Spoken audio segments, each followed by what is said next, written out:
आज हम लोग यहाँ पर क्यों एकत्रित हुए हैं आपको पता है? आज हम लोग यहाँ पर हैप्पी बर्थडे मनाने के लिए उपस्थित हुए। हैप्पी बर्थडे मतलब समझ रहे हैं ना? जन्मदिन। लेकिन बात यह है कि हर रोज करोड़ों लोगों का जन्मदिन होता होगा। सही बात है? हर रोज करोड़ों लोगों का जन्मदिन होता है। और हो सकता है कि हम एक आध के बारे में जानते भी हो, जो हमारे घर में के अगल बगल में कोई जन्मा हो तो हम जानते भी हो। सही बात है? लेकिन कुछ ऐसे लोग होते हैं जिनका जन्म पूरा विश्व जानता है। जिनका जन्म कौन जानता है? पूरा विश्व जानता है। क्यों? क्योंकि वो लोगों ने या उन लोगों ने हमारे देश के लिए, राष्ट्र के लिए या विश्व के लिए कुछ न कुछ ऐसा किया जिसकी वजह से वो आज इतने प्रसिद्ध हैं। उन्हीं महानतम लोगों में एक हैं महात्मा गांधी, जिनकी फोटो आपके सामने दिख रही है। ये हैं महात्मा गांधी, जिन्हें बापू के नाम से, राष्ट्रपिता के नाम से भी हम जानते हैं। और इनके बगल में जो फोटो लगी हुई है, पता है किसकी है? किसकी है? लाल बहादुर शास्त्री। पता है लाल बहादुर शास्त्री कौन थे? ये हमारे देश के प्रधानमंत्री थे, हमारे देश के दूसरे प्रधानमंत्री। तो हमारे देश के दूसरे प्रधानमंत्री तो लाल बहादुर शास्त्री थे। तो हमारे देश के पहले प्रधानमंत्री कौन थे जानते हैं? बोलिए। कौन? जवाहरलाल नेहरू। जवाहरलाल नेहरू की मृत्यु के बाद हमारे देश के जो प्रधानमंत्री बने, दूसरे प्रधानमंत्री, वो थे लाल बहादुर शास्त्री। आज हम इनका बर्थडे मनाने के लिए तो आए ही, इनका जन्मदिन मनाने के लिए तो आए ही हैं, ये बात तो है ही। लेकिन आज हम इनके विचारों को जानने के लिए भी आए हैं कि आखिर क्या कहते थे गांधी और क्यों इतने प्रसिद्ध हो गए, क्यों वो सबके बापू हो गए, क्यों वो राष्ट्रपिता हो गए, क्यों उनको पूरा विश्व जानता है। पता है जब गांधी की मृत्यु होती है, जब गांधी को मार दिया जाता है नाथूराम गोडसे द्वारा, एक बहुत बेरहम और बहुत ही बेकार व्यक्ति द्वारा जब गांधी को मारा जाता है, तो विश्व का सबसे बड़ा वैज्ञानिक अल्बर्ट आइंस्टाइन, नाम सुने हैं? पता है क्या कहते हैं? वो कहते हैं कि गांधी जैसा व्यक्ति इस पृथ्वी पर था कभी, ये आने वाली जनरेशन यानी आने वाले बच्चे यकीन नहीं कर पाएंगे कि गांधी जैसा व्यक्ति भी ऐसा हो सकता है, यानी इतना महान व्यक्ति भी हो सकता है। सोचिए हम अपने जीवन में कितने झूठ बोलते होंगे, हर रोज बोलते होंगे ना, माँ से, पापा से, भैया से, चाचा से, चाची से, कितनों से, हजारों झूठ बोलते होंगे। लेकिन पता है गांधी कभी झूठ नहीं बोलते, कभी भी नहीं, यहां तक कि अंग्रेजों से भी नहीं। उनकी सजा कम हो जाएगी ये भी नहीं, इस बात पर भी नहीं। जब जज उनको फैसला सुनाकर उन्हें सजा देने वाला है, तो वो जज कहता है कि गांधी आप अभी तक आए हुए सारे मुजरिमों से अलग हैं, आप जैसा व्यक्तित्व तो मैंने नहीं देखा। तो सोचिए एक जज ऐसा कहता है और गांधी कभी झूठ नहीं बोलते, कोई चीज नहीं छुपाते।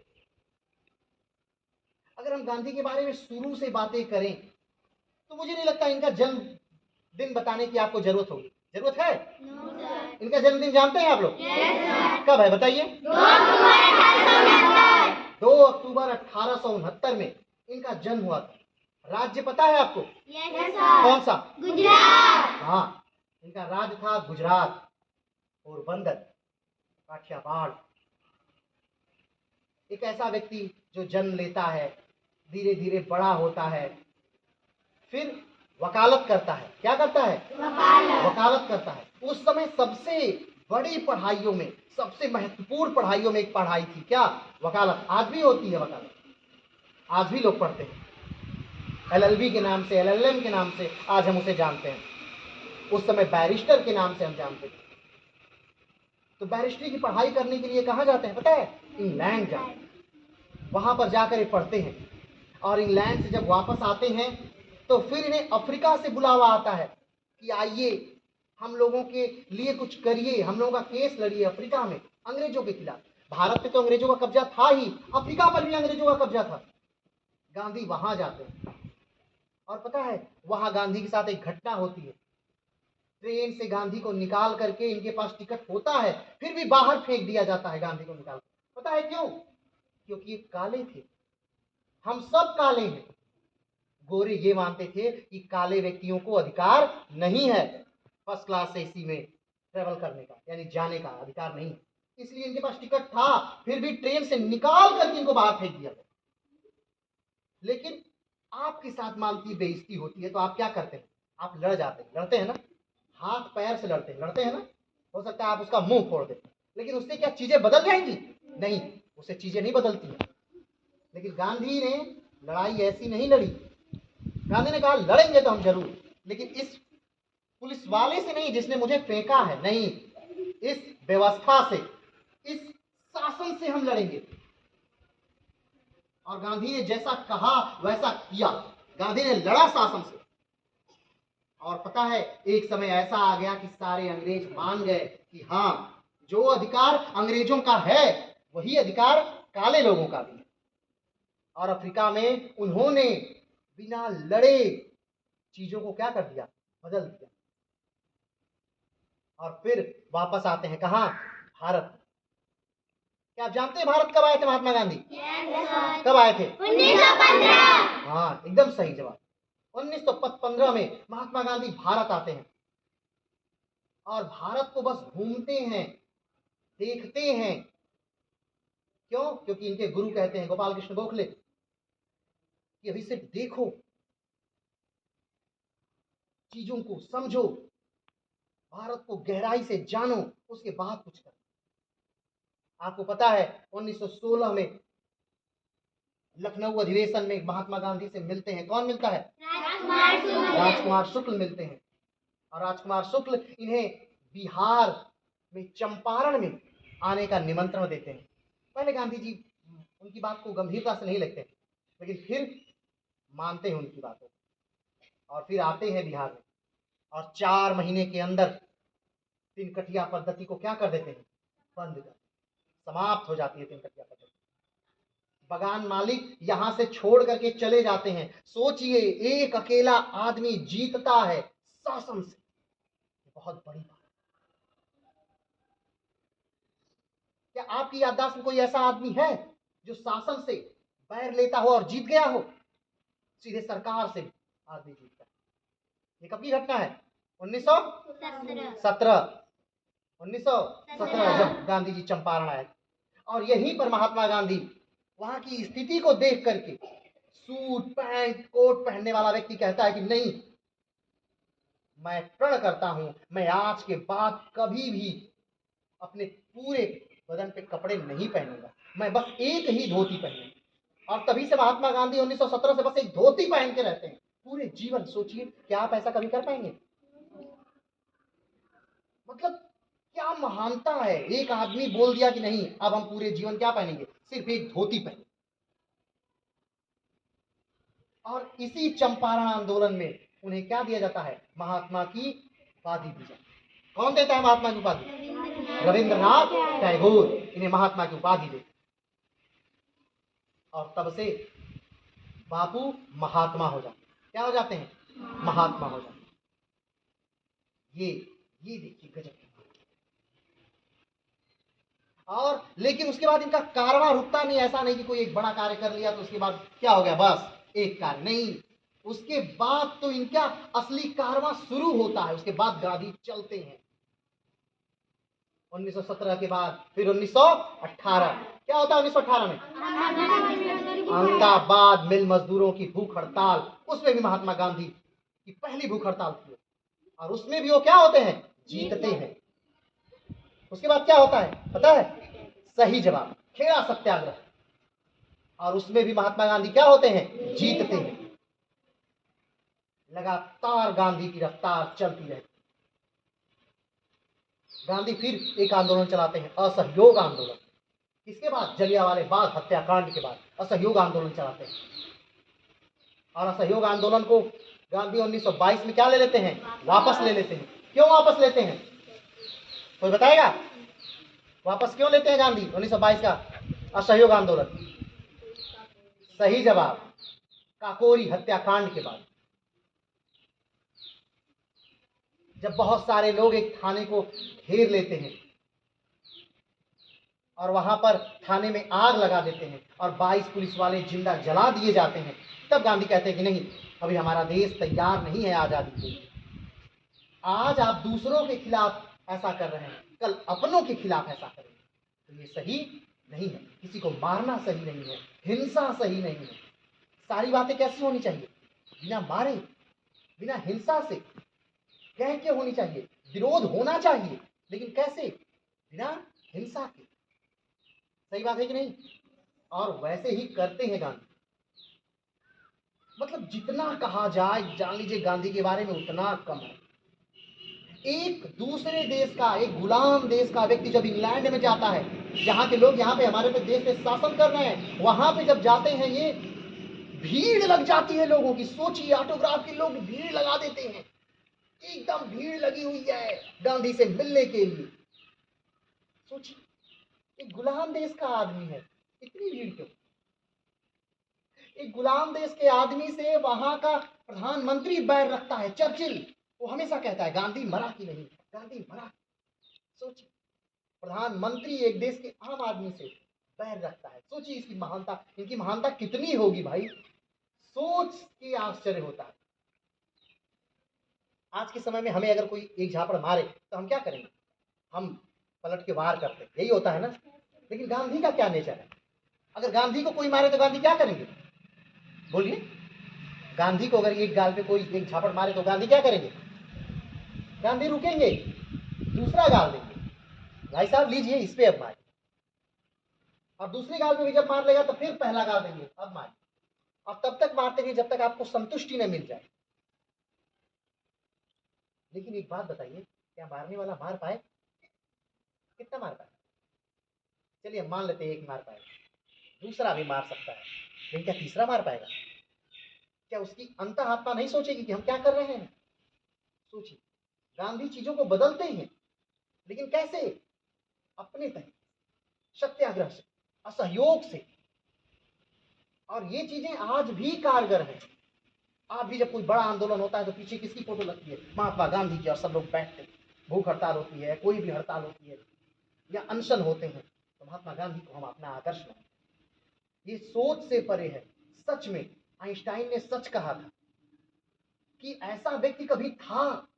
ये सोच के भी डर लगता है कि कैसे हो सकता है, कोई गांधी कैसे बन सकता है, कोई कभी झूठ ना बोले। कितना बड़ी बात है, पूरे जीवन कभी वो झूठ ही ना बोले, ये थी गांधी।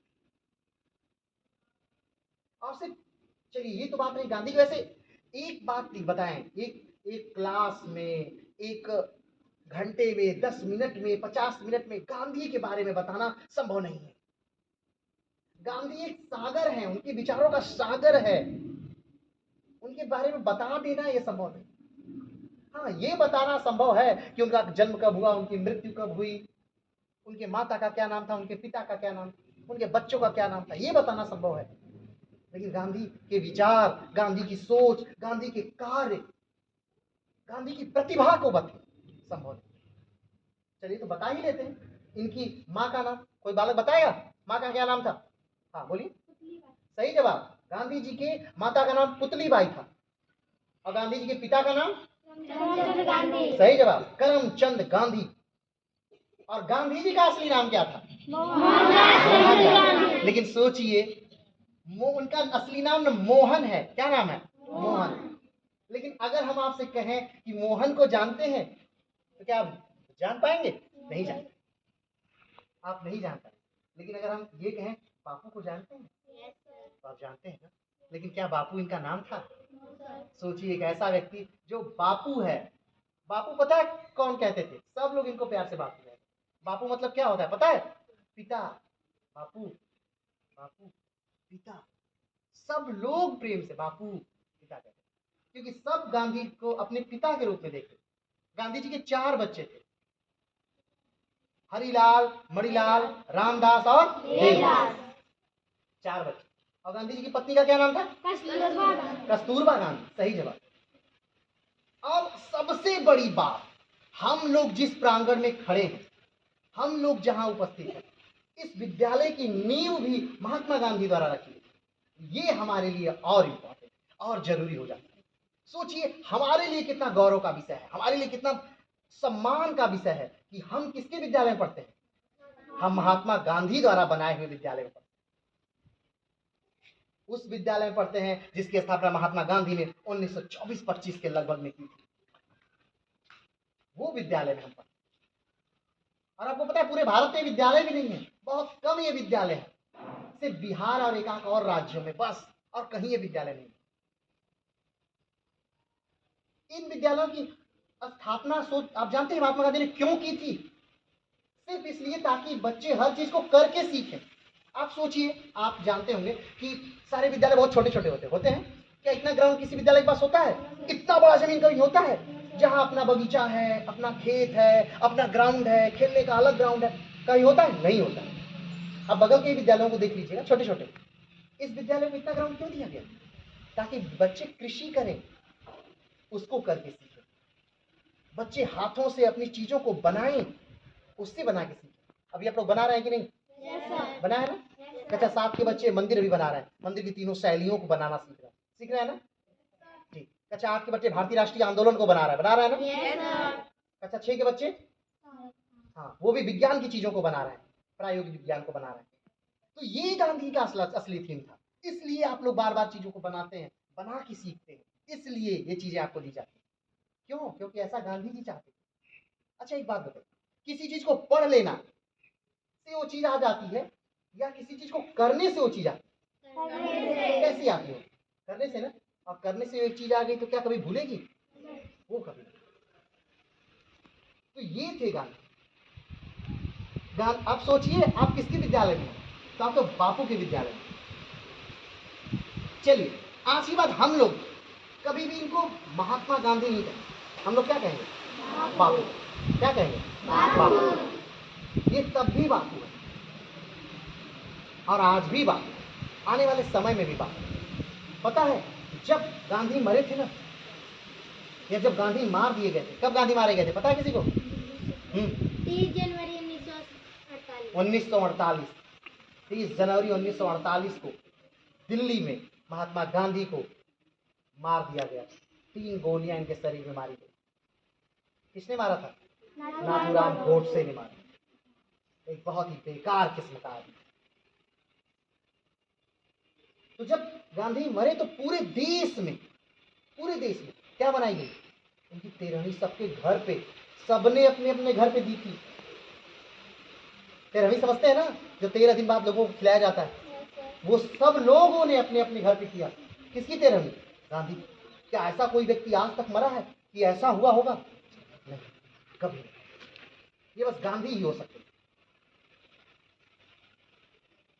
तो चलिए, जैसा हमने पहले भी कहा कि गांधी के विचारों को समेटा नहीं जा सकता, गांधी के विचारों को खत्म नहीं किया जा सकता। गांधी के विचारों को बस अपने मन में रखा जा सकता है, उस पर अमल किया जा सकता है, वैसे कार्य किए जा सकते हैं। तो हम लोग भी प्रयास करेंगे गांधी जैसा बनने। एक व्यक्ति जिसके जैसा हम बनना चाहिए वो गांधी। और बगल में जो हमारे दूसरा जो फोटो है वो है हमारे प्रधानमंत्री लाल बहादुर शास्त्री, जिन्होंने कहा जय जवान जय किसान। भारत पाकिस्तान का युद्ध था, लगा कि हमारा देश हार जाएगा, लेकिन इनके नेतृत्व में हमारा देश क्या हुआ? विजयी हुआ। और इनकी मृत्यु हमारे देश में भी नहीं हुई, हमारे देश से बाहर हुई, ताशकंद में हुई। वहां पर एक समझौता करने गए पाकिस्तान से, और वहीं पर इनकी क्या हो गई?